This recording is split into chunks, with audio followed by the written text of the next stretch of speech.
Boa tarde a todos. Iniciamos agora mais um encontro BNCC na prática, promovido pela Editora Moderna.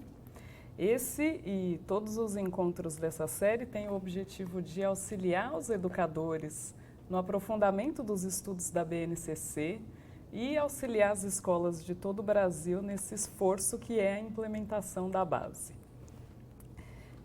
Bom, o nosso último encontro contou com a presença do professor Nilson José Machado. Nós falamos sobre o ensino por competências.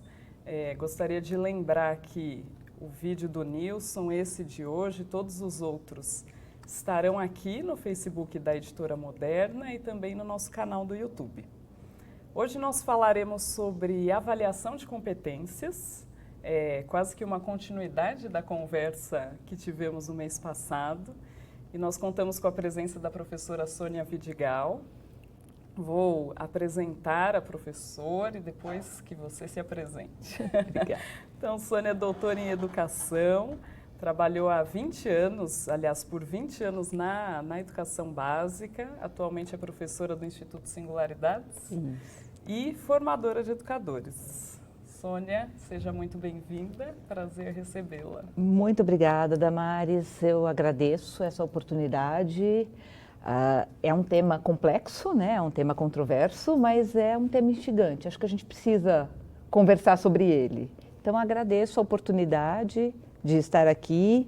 Acho que a gente tem que pensar que quando a gente estiver falando em avaliação, a gente não está falando em nota, né? Num instrumento para nota. Eu acho que a gente pode fazer uma analogia com a medicina, né? Se a gente vai ao médico, ele vai nos avaliar, ele vai dar um diagnóstico de um determinado momento e vai perceber, sei lá, se eu operei o braço, se eu preciso de uma fisioterapia, se eu preciso de alguma coisa para dor, como será esse processo. Então, acho que é nesse sentido que a gente vai conversar, como avaliação num âmbito geral e não como a prova que muita gente associa. A avaliação é prova. A prova em si. A prova em si. Tá certo. Então, vamos começar pelo começo? Vamos começar pelo começo. Diga, o que é avaliar por competência? Eu acho que, bom, já que a gente está falando da BNCC na prática, acho que a gente podia pensar, eu sei que vocês já fizeram uma série de encontros falando da BNCC, falando de competências, mas acho que primeiro pensar assim, como que está estruturada essa base, né? Eu acho que se a gente puder lembrar rapidamente, a base propõe 10 competências gerais que os alunos devem atingir durante toda a escolaridade, quer dizer, não é alguma coisa para ser atingido num ano, num momento. Para essas 10 competências gerais, há competências específicas por área, por conteúdo curricular, e para atingir essas competências, a gente tem as habilidades, os objetivos de aprendizagem, desenvolvimento. Aí vai variar um pouco se a gente está falando da educação infantil ou se a gente está falando do fundamental, aparece um pouquinho diferente, né? A nomenclatura. Mas o intuito é que os alunos construam essas 10 competências ao final da escolaridade. Eu acho que nessa perspectiva a gente pode pensar, e aí? O que é avaliar por competência, que é o que você está trazendo. A competência é sempre uma coisa mais ampla, né? Então, as habilidades que constituem essa competência, muitas vezes são mais fáceis de avaliar do que a competência em si, mas a gente não pode perder o teu prumo, né? O teu objetivo geral, que é formar aquela competência. Já que a gente teve um encontro com o professor Nilson, eu vou pensar como ele define, por exemplo, competência, né? Ele fala que não é só ele, que é coincidente com vários autores que a gente tem hoje em dia, nacionais e de outros países que também pensam nessa mesma ideia. Competência tem âmbito, né? A gente falou do médico, eu não vou pedir para o meu médico consertar meu carro. Então, assim, o médico, ele é competente no que ele faz, que não é a mesma coisa que é a competência do meu mecânico, que não é a mesma coisa que a competência do professor. Então, acho que competência tem âmbito, por isso que até a gente elenca uma série de competências que a gente espera dessa pessoa que vai se formar na escola básica. A competência é pessoal, né? A pessoa tem competência, não é a cadeira não é competente, né? A gente que é competente. Tem a questão do conteúdo, e acho que aí entram muitos conteúdos como meios para a gente atingir uma competência. Então, uma das coisas que pode ser avaliada é o conteúdo, mas não é só isso. Para eu me tornar uma pessoa competente, para eu dizer que eu sou competente, eu tenho que conseguir uma mobilização desse conteúdo. Se eu só sei usar aquilo numa determinada situação, numa situação específica, eu não consigo transpor para uma outra situação, dificilmente eu serei chamada de competente naquele âmbito, naquela área. Então, outro dia eu estava conversando isso com as minhas alunas na faculdade, eu falei assim, gente, vamos pensar num motorista. Se eu só sei dirigir da faculdade para a minha casa, quer dizer, eu não sei pegar outras rotas, eu não sei, se eu encontro um obstáculo pelo caminho, eu não sei desviar. Eu não sou uma motorista competente, eu consigo fazer Tomara que né? não seja de aplicativo. Como tomar? Daí é melhor eu nem me candidatar, né? Então, assim, isso que a gente poderia falar que é abstração, né? Eu consegui, em outros contextos, aplicar aquele conteúdo, mobilizar para aquele conteúdo para a prática e aplicar em outros contextos. E entra a questão da integridade também, né? E tem essa questão da integridade do eu estar por inteiro e eu estar integrado com os outros, né? Então, eu não sou competente se eu me fecho sozinha na minha competência, no que eu penso que seja a minha competência, né? Então, eu tenho que me integrar com os outros, mas eu tenho que estar inteira no sentido de uma hora eu faço de um jeito, outra hora eu faço do outro, uma hora eu tenho um valor, outra hora eu não tenho outro valor, isso também não mantém a integridade daquela competência. Então, a gente falou de um monte de coisa, né? Se, de novo, a sua pergunta que é assim, o que é o avaliar para competência? Acho que a gente falou de uma série de coisas que podem ser avaliadas. Será que eu tenho os conteúdos relativos àquele âmbito? Será que eu sei mobilizar esses conteúdos? Será que eu sei aplicar em outras situações? Será que eu sei fazer isso junto com os outros? Então, é uma série de coisas, e aí a gente pode pensar em habilidades, em conteúdos, em atitudes, que são avaliados para uma determinada competência. Então, sei lá, vamos trazer exemplo, né? Porque às vezes fica meio abstrato. Eu quero saber se eu tenho uma competência em resolver problemas. Até a base quer que as pessoas saibam resolver problemas, é uma das propostas. Tá, se eu faço só um tipo de problema na minha aula de matemática, por exemplo, eu acho que problema é uma coisa só de matemática, e eu só faço o mesmo tipo de problema, eu posso estar desenvolvendo uma memória, eu posso estar desenvolvendo uma capacidade de reprodução, mas eu não estou conseguindo extrapolar para outros contextos. O problema é uma coisa desafiadora, é algo que eu tenho que me mobilizar para transpor. Então, eu tenho que usar os conteúdos que eu tenho, que não precisam ser de matemática, né? Porque a gente não resolve problemas só em matemática, a gente fala em problemas, a gente associa, né? A uma disciplina em geral. Mas, diretamente. E como eu mobilizo. E aí, isso, nós temos escalas, né? Quer dizer, o que uma criança da educação infantil consegue resolver de problemas é diferente do que um aluno do fundamental, que é diferente de um aluno do médio, porque a nossa expectativa é que isso se dê num crescente, né? Que haja uma complexidade que vá aumentando e agregando, por isso há um conjunto de competências que devam ser atingidas no fim de uma escolaridade. Ótimo. Não sei se eu respondi aí a... Respondeu e a sua fala chama atenção já para uma outra questão, que é então, a partir desse conceito, qual que é a importância, como é que você verifica a importância do desenvolvimento dessas habilidades e competências nos alunos? Então, eu acho que tem até uma coisa, a importância de eu saber quais são as habilidades que eu tenho que desenvolver, né?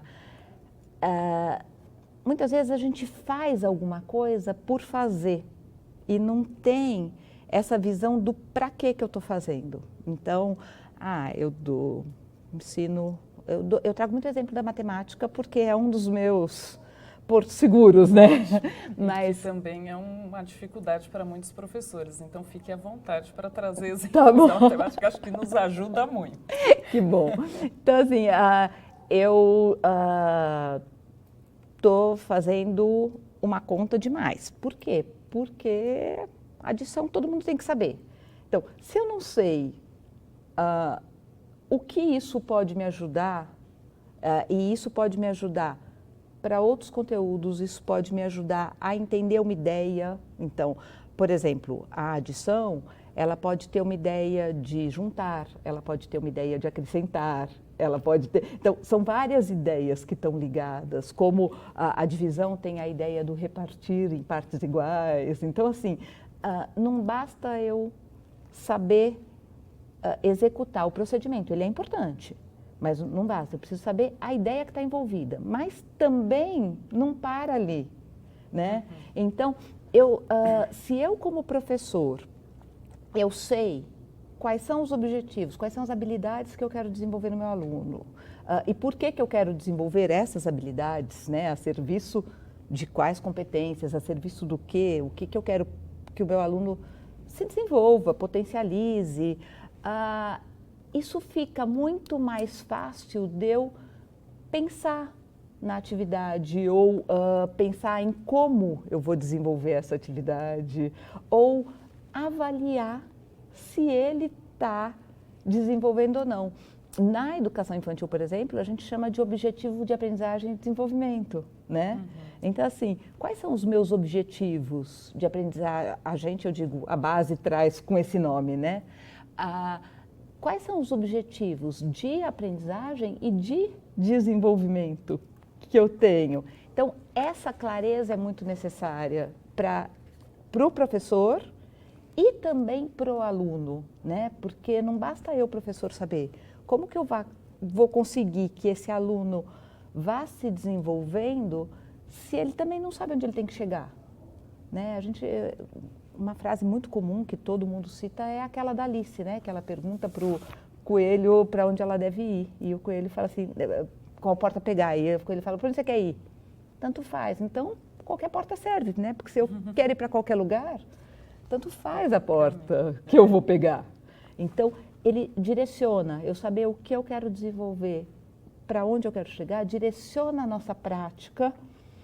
E a avaliação, ela está ligada à nossa prática, quer dizer, o que eu avalio? Eu avalio aquilo que eu quero que o aluno aprenda. Então, não dá para separar muito a avaliação de planejamento, né? Eu só vou avaliar, vamos voltar para o nosso exemplo do médico. Eu fui lá, fiz operação no meu ombro, eu volto para ser avaliado. O que ele vai avaliar? Se eu estou me recuperando, se...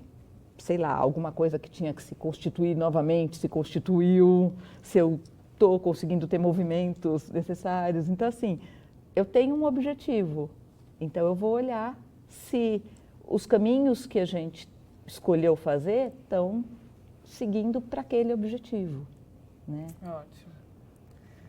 Eu tenho, gostaria até de lembrar, né? Eu tenho algumas perguntas aqui, mas vocês que estão nos acompanhando, fiquem à vontade também para enviar perguntas. Eu vou acompanhando por aqui. Agora, na sua fala, né, quando você falou sobre o direcionamento, isso obviamente nos remete à BNCC, né?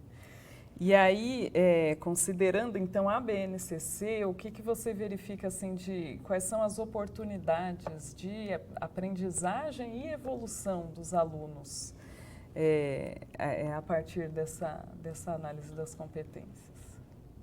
Eu acho que talvez fique mais evidente que eu não estou fazendo algo em si próprio, quer dizer, eu não aprendo a ler só para saber ler, né? Eu aprendo a ler para novas linguagens, seja a minha língua materna, sejam outras linguagens que eu esteja, para eu poder ler o texto, ler o outro, ler o mundo. Eu preciso me comunicar, eu preciso conseguir interpretar alguma coisa. Então, para que fim eu tenho essa leitura, né? E qual a complexidade esperada para uma determinada fase da escolaridade, né?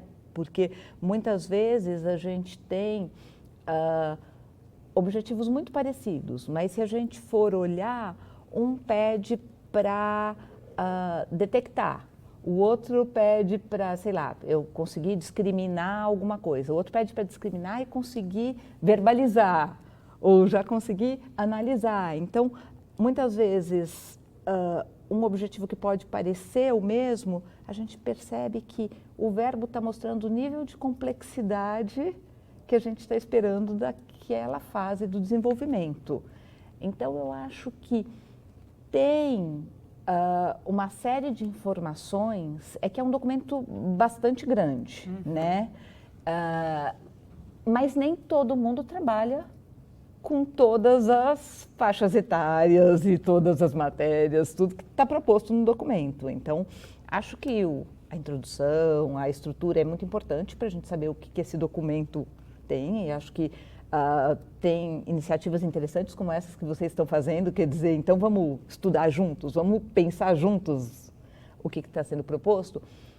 E dentro da minha área ou dentro do meu segmento, sei lá, se eu for professora da educação infantil ou se eu sou professora do fundamental numa determinada área ou na polivalência, quer dizer, depende da faixa que eu estou, eu me aprofundar um pouco mais, assim, o que é esperado e olhar para o meu grupo, porque aquilo também não é lei, né? Eu preciso conseguir olhar para o meu grupo para olhar, nossa, a BNCC espera que os meus alunos façam isso, mas isso eles já fazem, então eu não vou ficar parada esperando eles chegarem no ano seguinte para conseguir desenvolver, porque a gente sempre tem tanta coisa para fazer, né? Sempre tem muito para a gente poder potencializar, sempre tem muitas áreas para a gente poder pensar que essas crianças têm novas oportunidades, novas maneiras de pensar. Então, acho que a gente tem que olhar para o nosso segmento, mas olhar para o nosso grupo, principalmente. Ótimo. Né? Isso é essencial, sem dúvida. Bom, eu já estamos recebendo algumas perguntas. Vamos lá. A primeira pergunta é da professora Irena Pimentel. E aí ela nos pergunta, então, a base nos traz a necessidade de priorizar conteúdos que sejam significativos para os meus alunos, para a vida, para a solução de problemas? A pergunta é essa. Então, a base nos traz necessidade de priorizar esses conteúdos. Eu acho que... muito isso, um pouco do que você falou, né? Uma coisa que a professora Irena, né? Irena. A professora Irena deve estar falando, é assim, a aprendizagem ela tem que ser significativa para os alunos, né? Então, nem tudo que a gente aprende na escola é diretamente aplicável na vida. Tem muitas coisas que a gente aprende para ampliar a nossa rede de conhecimentos e que nos permite fazer mais relações, né? Com um maior repertório, a gente lê melhor esse mundo, a gente resolve melhor os problemas. Mas isso também não pode ser uma coisa que não tem conexão nenhuma com nada, porque algo que não tenha conexão, a gente nem entende por que aquilo está lá. O problema, se ele é um problema, porque eu chamo de problema uma coisa desafiadora, que eu tenha que mobilizar os meus conhecimentos, os meus recursos para atingir uma solução. Então, se Hoje eu tive um problema com o aplicativo para chegar aqui, porque eu tive que instalar um aplicativo que não era o que eu estou acostumada a usar. E tive que fazer uma mudança na conta que eu estava usando. Então eu tive que usar o que eu sei da tecnologia, usar um aplicativo para chamar um táxi, que não é uma coisa que eu desconheça, mas pensar como eu ia lidar com aquele outro que tinha algumas configurações diferentes. Então, pode ser uma coisa de configuração, pode ser uma coisa de interpretação, pode ser uma coisa de buscar uma solução, seja uma solução única, ou seja uma solução, uma possibilidade de soluções. Mas, se a gente... De novo, né? Eu acho que eu vou ficar meio repetitiva, você me corta se eu estiver repetitiva, Damares, mas assim, se eu sei aonde eu quero chegar, se eu tenho um objetivo, eu consigo pensar como que eu aproximo o que esses meninos e meninas têm na vida dele ou têm de conhecimentos prévios para caminhar em direção àquele objetivo. Não é fácil a gente saber de cara como que é a nossa classe, o contexto dessa nossa classe. A gente vai conhecendo paulatinamente, então a gente vai se aproximando deles da mesma maneira que eles se aproximam da gente, e a gente se aproxima junto por meio desses conteúdos. Mas é gostoso, porque parece que a gente cria uma sintonia quando a gente trabalha por projetos, trabalha baseado em problemas, ou trabalha mesmo uma sequência de atividades, ou mesmo um livro didático, pensando que aquilo tem relação com o resto do mundo, né? Então, eu acho que criar estratégias que os alunos, de fato, tenham que resolver um problema e ver um significado no que quer que eles estejam estudando, né? Eu acho que é importante, sim. Eu não sei se eu respondi sua pergunta, professora, mas tentei. Respondeu, muito bem. Tem 3 questões aqui que estão mais ou menos encadeadas, então vou tentar contemplá-las todas. A Zana, a Renata e Silvia Nogueira. A Zana pergunta como deve ser a avaliação segundo a BNCC.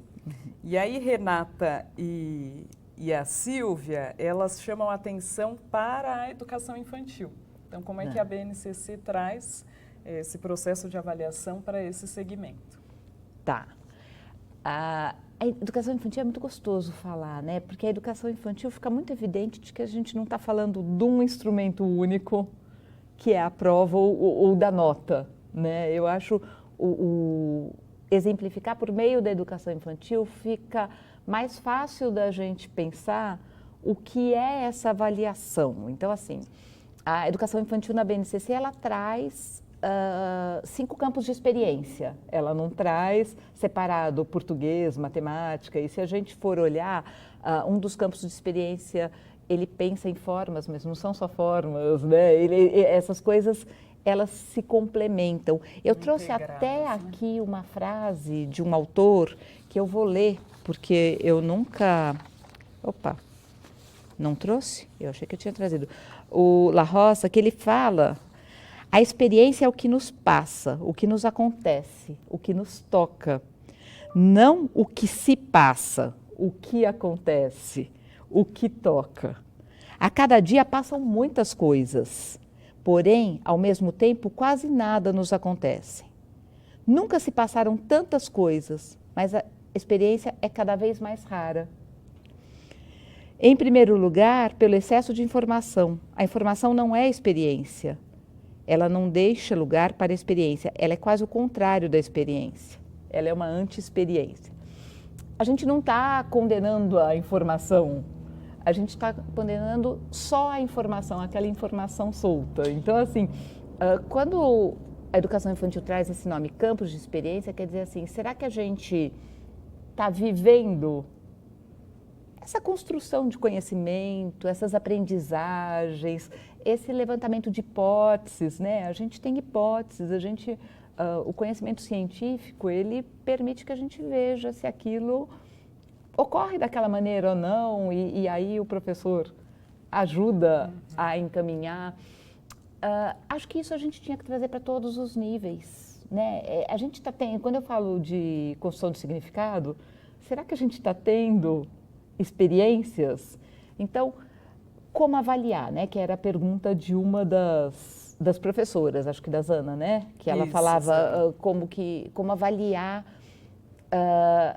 essa questão. Eu tenho que pensar assim, o que eu quis proporcionar para os alunos? Sei lá, uma vez uma das escolas que eu estava assessorando, as professoras tinham que trabalhar com seres vivos numa determinada fase, não era na educação infantil, não. Tinha que trabalhar com seres vivos. Só que cada classe pensou num animal.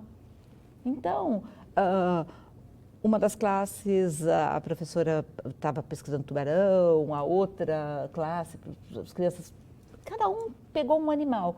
Porque o animal não era não ia fazer diferença no que elas queriam que eles pensassem, né? Teve uma classe que pegou plantas, porque eram seres vivos de maneira geral. Então, assim, a partir de um tema que foi escolhido por eles, eles foram pensar uma série de questões que era parte do currículo que aquela escola implantou, né? Então, aquela escola que pensa no currículo, né? Isso acho que deve ter ficado claro nos encontros anteriores que a BNCC não é um currículo, né? E a gente vai percebendo pequenos passos. Então, assim, era nosso objetivo que eles percebessem seres vivos de seres não vivos? Será que as crianças perceberam isso? Se eu tenho pequenos objetivos que contemplem o que eu quero para aquilo, eu consigo ir percebendo. Eles conseguiram perceber o que é a diferença entre ser vivo e ser não vivo. Eles conseguiram perceber que, apesar de plantas e animais, os dois serem seres vivos, eles são de grupos diferentes. Eles conseguiram perceber que aquele animal específico que eles estão estudando tem características que não são de todos. Então, são pequenos registros que a gente vai fazendo, são pequenas observações que nos ajudam a perceber a classe está caminhando tranquilamente, mas tem uma criança lá que eu preciso dar uma ajuda, ou senão, não. Acho que esse projeto não ajudou eles a perceberem isso que eu queria. Então, que a gente vai fazer no meio do caminho para que contribua para que eles percebam aquilo que o caminho que eu escolhi não foi o mais adequado. De rotas, né? Então, não é fácil. Ser professor não é fácil, né? O professor vai ao cinema pensando que ele pode levar para a aula, ele lê um livro para se divertir, já pensa como ele pode aproveitar, mas são essas conexões que engrandecem a aula e a gente vai percebendo no processo, porque não adianta eu chegar lá no fim do bimestre ou do trimestre e falar assim, puxa, eles não aprenderam. E daí a avaliação fica só confirmando uma aprendizagem ou não. E quando eu vou percebendo durante o processo, eu consigo ir ajustando o meu planejamento e modificando e trazendo outras oportunidades ou ampliando aquele caminho para que eu atinja mesmo os objetivos que eu tinha selecionado. Ótimo, ótimo. Isso é muito importante. Inclusive, acho que a sua resposta contemplou também uma pergunta, a professora, eu chamo todo mundo de professora, né? A gente imagina que quem está vendo. A Eudina Pinto, que ela fala sobre esse olhar para avaliação também para os anos iniciais do ensino fundamental, que acho que foi contemplado na sua resposta, esse o olhar que precisa ser dado a todas as etapas, né? Não sei se você quiser complementar algo sobre, com essa especificidade dos anos iniciais do ensino fundamental. Eu acho que os anos iniciais, até por ter um professor polivalente, a gente consegue ver esse aluno mais como um todo, né? A gente consegue perceber, puxa, ele ainda não está lendo fluentemente, mas ele consegue compartilhar as ideias dele com a classe com uma verbalização. Então, a gente consegue estar mais tempo com aquele aluno e tem a visão em diferentes momentos de atividades diferenciadas, porque às vezes quando a gente pega uma única matéria, a gente não deveria, mas às vezes a gente tende a fazer o mesmo tipo de aula, né? Então, ou uma aula mais expositiva, ou uma aula só de exercício. Não deveria. Isso é uma coisa que a base procura dar exemplos de estratégias também, embora ela não defenda que ela está seguindo nenhuma corrente teórica, mas ela fala de usar diferentes estratégias para que a gente, mesmo dentro de uma única disciplina, tenha olhares variados.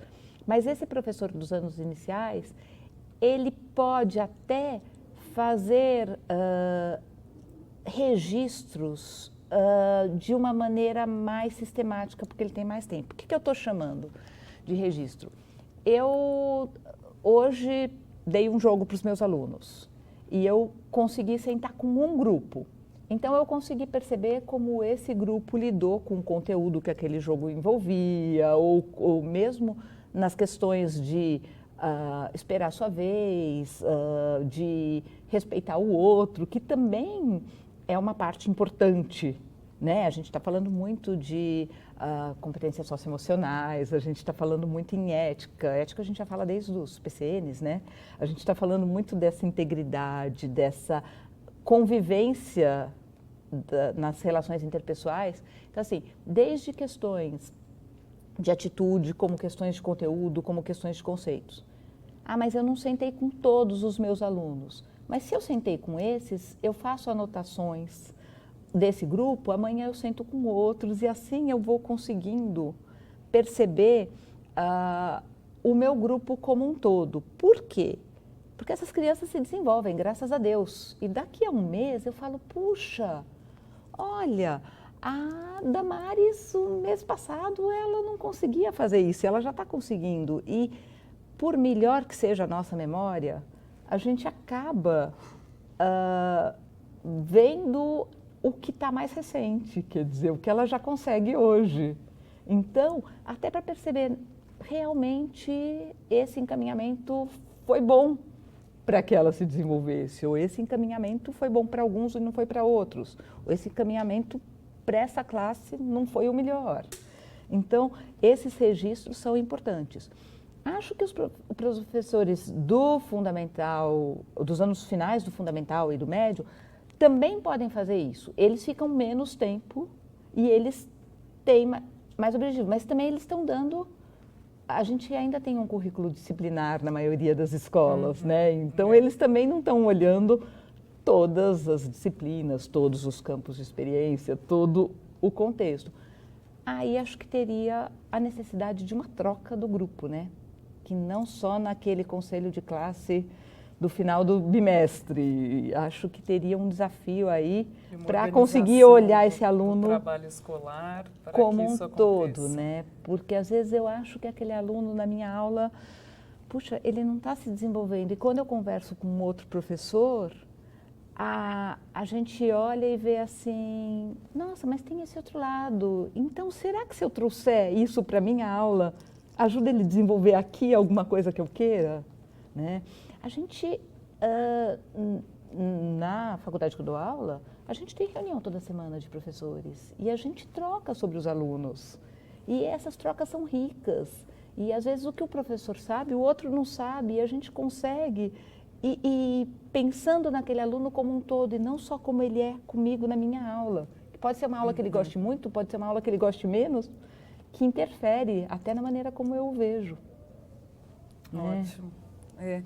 E queria até aproveitar o gancho desse diálogo com o grupo de professores, porque a Irena Pimentel, ela pergunta, então, como lidar com os questionamentos dos pais a respeito da avaliação qualitativa. Então, eu vou te contar uns casos aqui, causos, né? Os causos. Vou te contar os casos. Acho que a primeira coisa que eu diria, assim, quanto mais a escola tiver em sintonia, tiver uma proposta da escola, da instituição, mais fácil é lidar com os questionamentos dos pais. A outra coisa, assim, essa coisa do estudo, né? A gente saber por que a gente está fazendo. Se tem clareza para a gente, isso também fica mais fácil lidar com os pais. Eu lembro uma vez, numa entrevista individual com uma mãe, ela estava questionando por que eu tinha feito alguma coisa. E eu falei, até era um 5º ano, e que eu estava começando a deixar de usar o sinal de vezes e estava começando a usar o pontinho, né? Em vez como multiplicação. E ela pegou e falou assim, mas por que usa, né, o ponto? Eu falei, porque daqui a um tempo, daqui a uns 2 anos, esse sinal de vezes ele vai ser um X e pode representar um número. E eles já vão se acostumando. Quer dizer, não é que eles são proibidos de usar, mas eles já vão se acostumando. Então tem um motivo. Então, por que eu estou contando esse caso? Eu tinha clareza naquele momento porque eu estava fazendo aquilo. Não é tudo que a gente faz na vida que a gente tem clareza. Deveria, mas não é. Mas, eu tinha clareza. Na hora que eu consegui, numa entrevista com uma mãe, mostrar, deu mais segurança. Às vezes a gente não tem esse tempo para fazer essa reunião individual com todos os pais.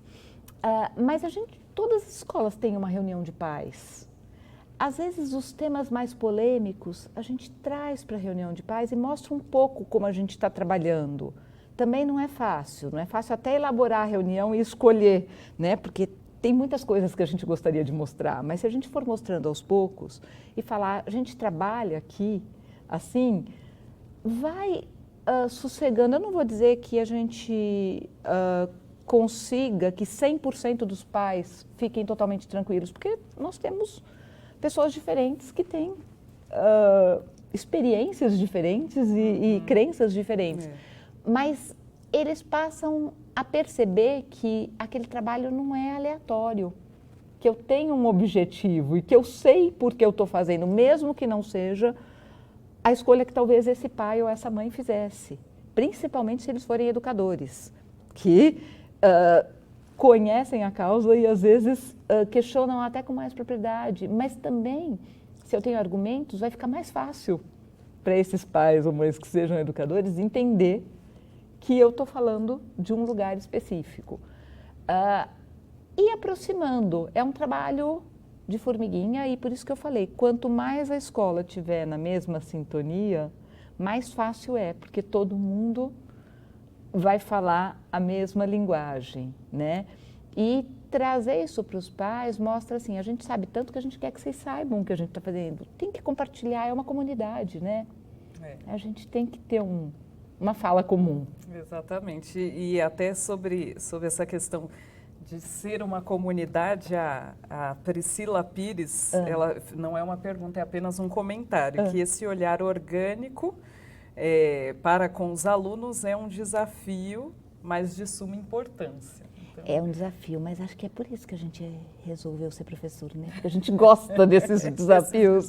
Porque tem horas que a gente fala assim, por que eu inventei? Mas tem horas que quando a gente começa a ver, colher frutos, né? Perceber coisas que estão acontecendo, que eles estão se desenvolvendo, a gente fala assim, agora eu sei mesmo por que eu resolvi ser professor. Obrigada, Priscila. É isso, né? Aquele alívio. Alívio.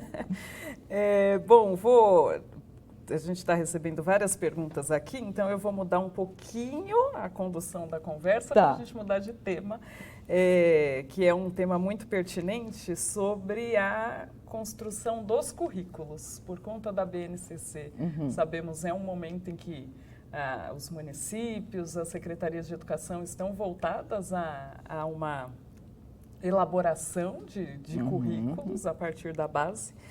E aí, então, a pergunta é quais são os pontos de atenção com relação à avaliação nesse processo? Então, eu acho que a avaliação, ela tem que estar atrelada ao planejamento. Eu não consigo pensar em avaliação sem pensar em planejamento. E eu não consigo pensar em planejamento sem pensar em avaliação. Porque, assim, para mim, a avaliação é o guia.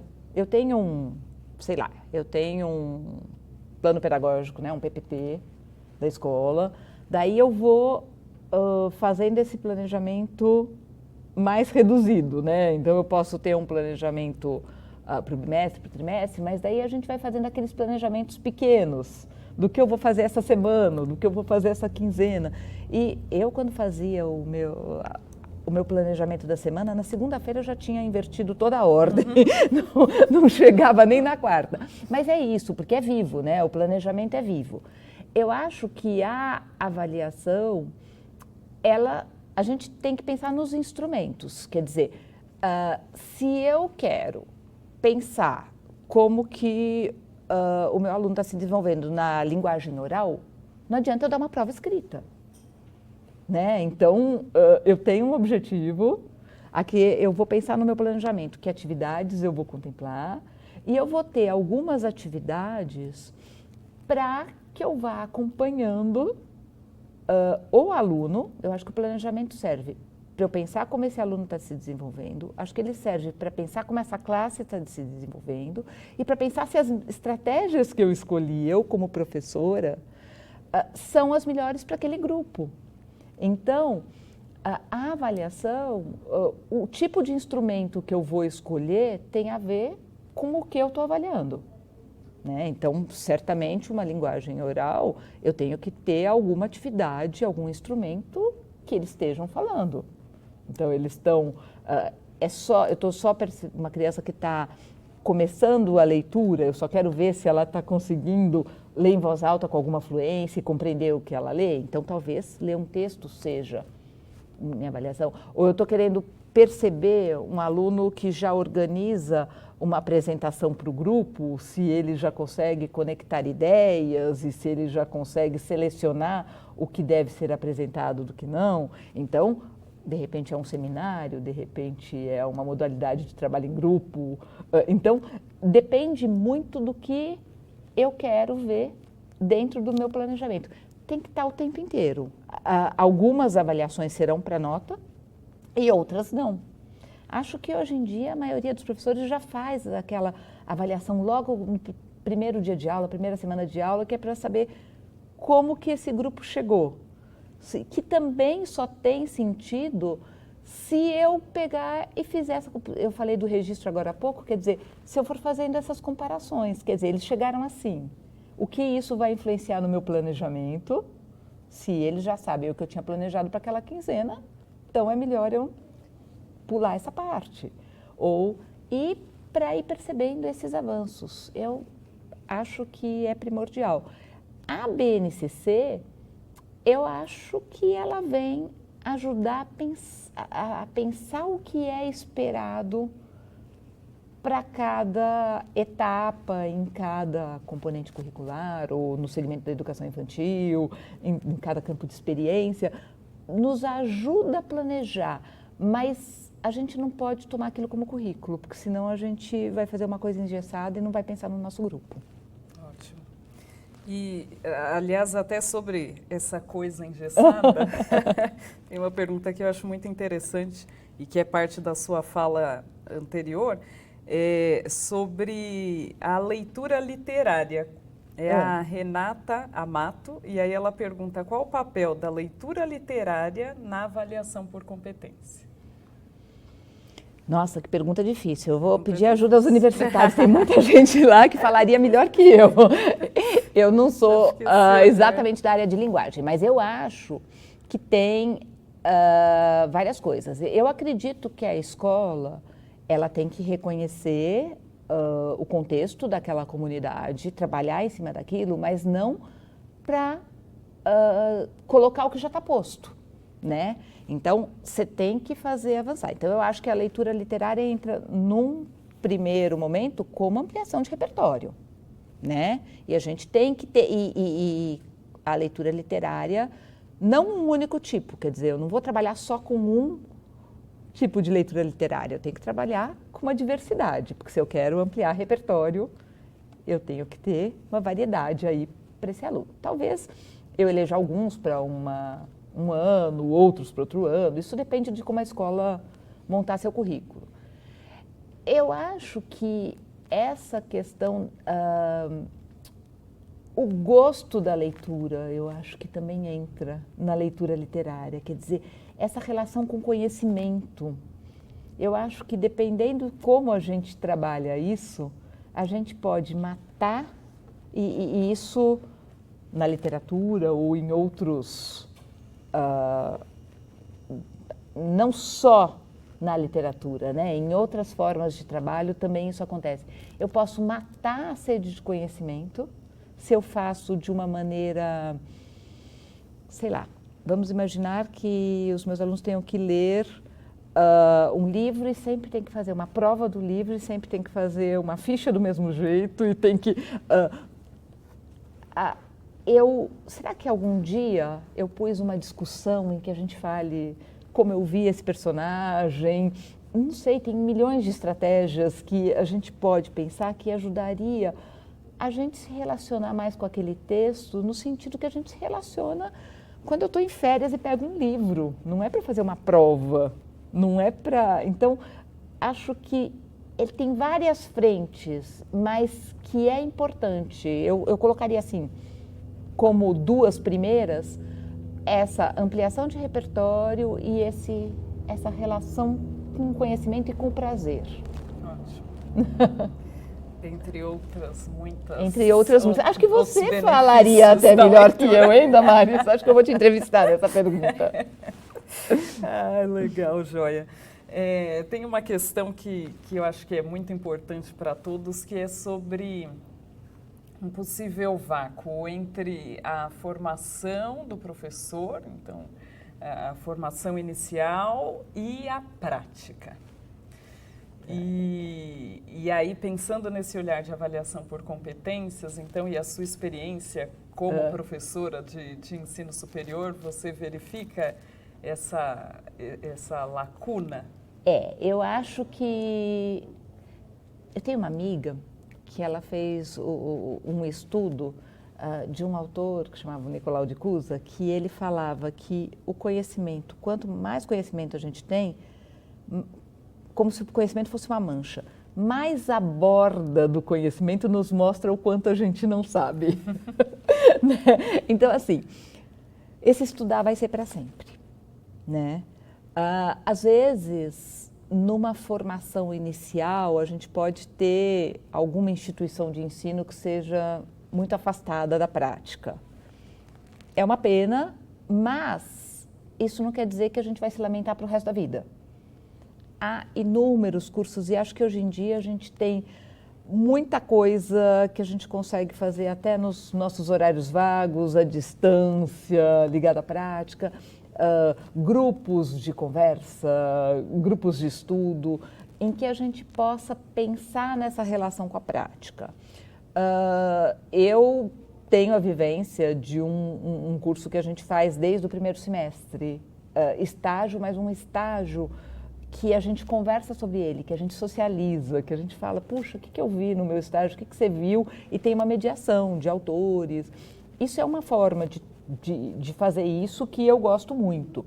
Mas isso não quer dizer que se eu não vivi essa forma, eu não posso fazer outras coisas. Eu acho que dentro da escola e fora da escola, eu acho que os dois são importantes. Conversar com os meus colegas para pensar dentro dessa instituição, como é que a gente pensa a prática, à luz da teoria, e fazer cursos, conversar com pessoas de outras instituições, ter outras formações, para que a gente veja, além dos muros da minha escola, como que isso também está sendo pensado, porque a gente não vive de uma única forma de ver o mundo, né? É o conjunto delas que nos permite. Eu acho essencial pensar nessa relação teoria-prática. Acho que qualquer uma das duas sem a outra é pobre. Mas eu acho que tem um movimento que a gente tem que ir atrás. E nós, professores, temos, mas acho que todas as profissões hoje em dia. Acho que não vejo nenhuma que o conhecimento inicial seja suficiente para a gente continuar atuando. Né? E uma velocidade cada vez mais rápida, né, da gente precisar. E nessa velocidade mais rápida, acho que a gente também tem que parar e falar assim, tá, eu não preciso entrar nisso, mas eu preciso saber selecionar o que é importante para o meu contexto, para a minha formação. né? Exatamente. Bom, nós já estamos nos últimos minutos, então queria até já direcionar um pouquinho para a conclusão da nossa conversa, infelizmente, com uma pergunta da professora Eudina Pinto, que tem a ver com essa sua resposta, que é se há sugestões de autores, referências, no campo da avaliação, que atendem à perspectiva da avaliação de competências da BNCC. Competências da BNCC, acho que eu não vou saber te responder, mas que a gente tem muitos autores no campo da avaliação que pensam numa avaliação processual, que pensam numa avaliação que não é feita de uma única forma. Eu acho que a gente tem várias referências e acho que a gente pode pensar também em ver o que são competências para outros alunos, para autores além da BNCC. Então acho que, sei lá, começando por competências, a gente tem o Perrenot, que foi uma referência lá atrás, quando o Enem, os PCNs, quer dizer, os PCNs não colocavam dessa forma competência, mas já se falava nessa época, principalmente pelo Enem, né? Dessa questão de competência. Eu acho que a Jussara Hoffmann é uma grande referência em avaliação. Ela fala dessa avaliação contínua, essa avaliação mediadora. Eu acho que a gente tem vários outros, Dino Salinas, o Lucchesi. Eu acho que tem bastante coisa para a gente pensar em avaliação,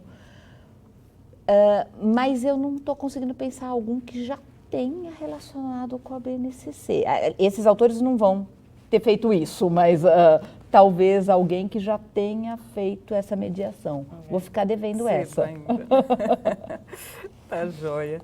Bom, acho que é isso. Nosso tempo está quase se esgotando. Se você tiver alguma consideração para encerrar a conversa. Eu acho que, assim, essa questão do estudo é uma coisa que a gente precisa sempre. Então, assistam os vídeos, vejam outros autores, estudem o documento, tem muita coisa boa, selecionem só a fonte da onde e troquem com os colegas, não joguem tudo fora. Eu acho que a gente tem muito medo quando chega um documento, a gente, então tudo que eu fazer eu tenho que jogar fora.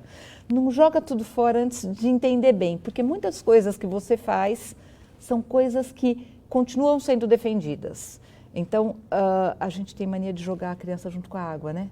Então, estuda antes de mudar a prática, porque às vezes a gente pensa que está ouvindo alguma coisa e não é bem aquilo.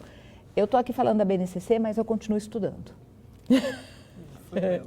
Por aí. Muito bom. E eu agradeço muito a oportunidade de poder colocar um pouco das ideias do que eu estou estudando e a essa iniciativa da gente estudar junto, porque eu também assisti alguns vídeos para fortalecer o que eu estou estudando em outros lugares. Ótimo, nós aqui agradecemos. Aliás, agradeço em nome de todos os educadores que nos acompanharam. Muito obrigada, Sônia.